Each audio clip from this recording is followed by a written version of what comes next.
May hulugan ka araw-araw o lingguhan, lugi ang kalalabasan. Okay, dito na naman ako mga kasari. Alam nyo, minsan kasi may nag-chat sa akin. Gusto niya magtayo ng isang sari-sari store. Pero ang problema, wala siyang puhunan. Kaya balak niyang mag-loan o umutang sa lending. So ang tanong niya kung nakakasurvive din ba ang tindahan kapag ang puhunan ay galing sa utang. Ito po ay depende kasi ako man, nung ako ay nag-umpisang magtindahan, yung pinuhunan ko po ay galing sa utang. So may taong nagtiwala sa akin, pinautang ako na walang tubo at yung pera hanggat hindi pa niya kailangan, dito muna sa akin.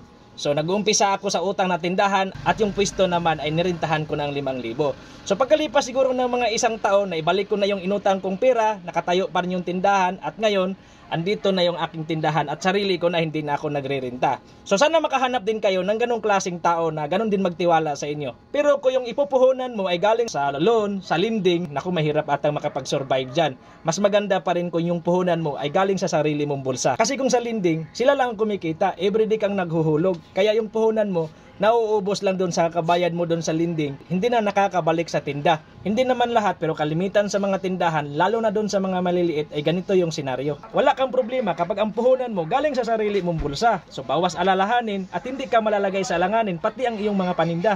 Kaya para sa akin, lalo na kung magsisimula pa lang, hanggat maaari, iwasan na galing sa utang ang gagawing puhunan. Lalo na kung hindi mo pa kabisado ang market at customer mo. Kasi nagsisimula pa lang, nasa adjustment stage ka pa at ang mga produkto mo. Isa pa, kapag ang puhunan ay galing sa utang, hindi mo pwedeng asahan sa pangaraw-araw na pangangailangan dahil malulugi ka. May hulugan ka araw-araw o lingguhan, tapos kinukuhaan mo ng personal na pangangailangan, sa ayaw mo at sa gusto, lugi ang kalalabasan. Lalo na't kung hindi mo may ruling ng tama ang kita at ang puhunan.